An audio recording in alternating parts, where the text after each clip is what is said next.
İki ay öncesine kadar bir sorun halinde devam eden bir konu için ama 2 aydan beri de tamamen bir zulme dönüşen konuyu kamuoyuyla paylaşma adına, ilgili mercilere iletme adına bizlere aracı oldunuz. Bundan dolayı sizlere teşekkür ediyorum. Hoş geldiniz mahallemize.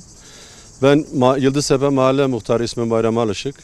Şimdi bu arkamızda bulunan HCK isimli, kısaltılmış ismiyle beton santrali, geçen sene Eylül ayında buraya kuruldu. İlk kurulurken biz zannettik ki bizim Yıldıztepe Mahallesi'nde bulunan Merkez 27. Bölge diye isimlendirilen rezerv alan için kuruluyor diye zannetmiştik. Fakat daha sonra o bölgede bulunan rezerv alandaki şantiye mensupları kendi santrallerini rezerv alanının içine kurdular. Bakanın talimatları yönünde. Burası ise daha karşı tarafta bulunan Tandoğan bölgesine yaklaşık 400 konuttan oluşan rezerv alanı için kurulduğunu daha sonradan fark ettik. Ve oraya beton taşımaya başladılar. Özellikle kurulurken de belediyenin atık su gideri ve içme suyu şebekesi üzerine kurulmuştu. Aylarca biz buranın o kışın çamurunda buranın kanalizasyon sorunuyla, su sorunuyla ilgilendik. Sabrettik. Vatandaşların bütün şikayetlerine rağmen dedik ki ya biraz sabredelim. Evler yıkılmış. Sonuçta vatandaşlar için evler yapılıyor. Biraz da zahmete biz katlanalım dedik. Beklettik. Orası bittikten sonra biz zannettik ki beton santralinin işi bitti, buradan kalkacak. Fakat geldi, yine üretime devam etmeye başladılar. Sonra öğrendik ki ta 10 kilometre ötedeki Maletinur'daki TOKİ alanına ve Farikayan bölgesine burada beton satılıyor. Ve mevsim olarak yaz, sıcağın 40-45 derece olduğu günleri yaşıyoruz. Bu bölgede özellikle vatandaşlar camlarını, pencerelerini açamıyorlar. Tozda, dumanda nefes alamıyorlar. Hastası olan var, çocuğu olan var, yaşlısı olan var. Biri çıkıp sitesinde bir ağaç gölgesinde nefeslenemiyor. Biz bütün uyarılarımıza rağmen kendilerine dedik ki bak şu toza dumana bir çare bulun. Ve etrafındaki yollarımızda, sokaklarımızda asfalt adına hiçbir şey kalmadı. Al öyle bir noktaya geldi ki artık millet illallah etti. Biz artık toplanacağız oraya. Ya bizi vursunlar. Artık öyle öleceğimize böyle ölelim dediler.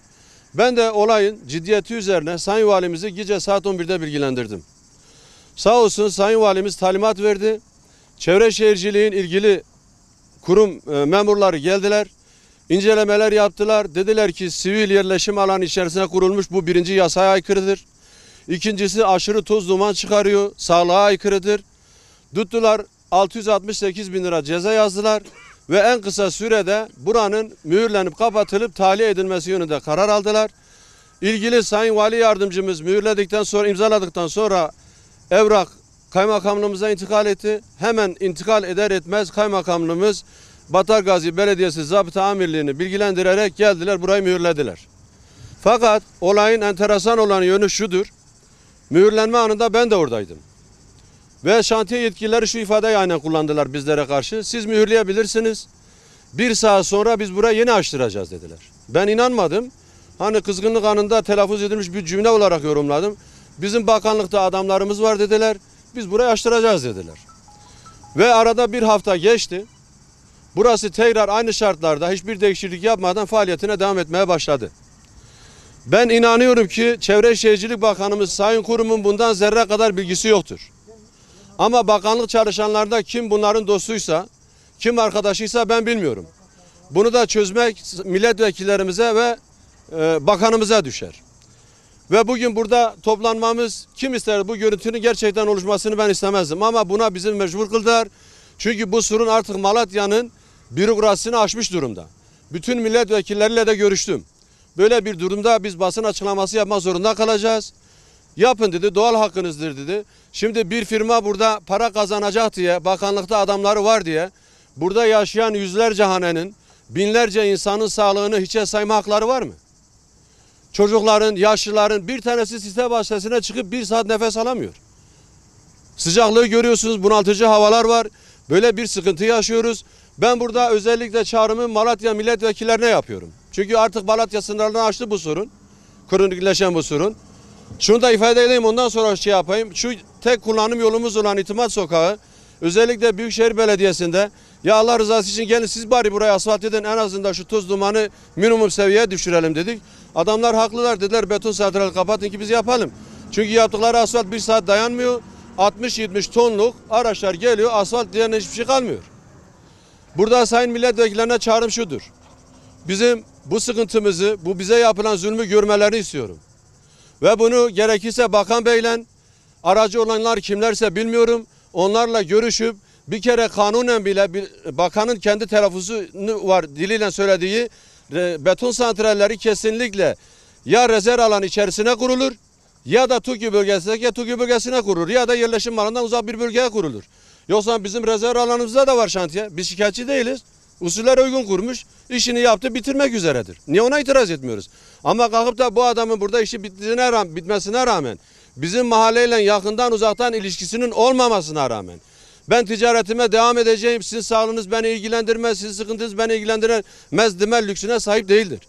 Lütfen sayın vekillerim bu işle uğraşın. Bakın size en kısa süre veriyoruz. Ya burayı tahliye edin ya kapatın. Yoksa ikinci toplanma, ben artık vatandaşı durduramıyorum. İkinci toplamada olumsuz hareketler olursa bundan sorumlu biz değiliz. Devletin kurumlarıdır, yetkilileridir. Toprağı döküyorlar, bir de böyle eliyorlar kepçeyle. O toz nasıl kalkıyor? Camı örtsem bile ne, evin içine elimi sürtüyorum. Buradan beter yani. Ben hastayım. Ben çekemiyorum yani. Nefes darlığım var bende. Ben sinir hastasıyım. Ben kalp hastasıyım. Bende başka hastalık var, göğsümde rahatsızım. Ben çekemiyorum. Ben kaç sefer söyledimse adamlar benimle dalga geçiyor. Bana diyor sen böyle yap diyor. Ne yaparsan yap yani ben yapacağım diyor. Bir dakika sürüyor bir tekrar yapıyor. Bir dakika sürüyor tekrar yapıyor. Yani gittim taş aldım camını kıram. O kadar ki sinirlendim, az kaldım bayılam. Pis suyu bırakmış kapımın önüne. Lağım suyu. Çocuklarımız var, kanalizasyon suyu. Oradan geliyor bırakıyor. Kepçe gelip geçiyor. Çamur, toprak, su. Artık geçip de okula gidemiyorlar çocuklar. Yani bunun çaresini bulacaklar yani. Ya biz adam öldürek. Biz adam öldürek yani. Başka çaremiz yok. Vali ilgilenmiyorsa, belediye başkanı ilgilenmiyorsa burayla kim ilgilenecek? Kim ilgilenecek yani? Biz kime başvuracağız? Buradaki kaymakamlığın, valiliğin almış olduğu kararı Ankara'da nasıl bozabiliyorlar? Bir tane kanun yok mu? Yani burada kim ilgilidir? Kim bunun altına imza atmıştır? Bakanlıkta buna kim cevaz vermiştir? Kim izin vermiştir? Bunun da bulunup bize söylemesini istiyoruz ya. Çok garip bir olay yani.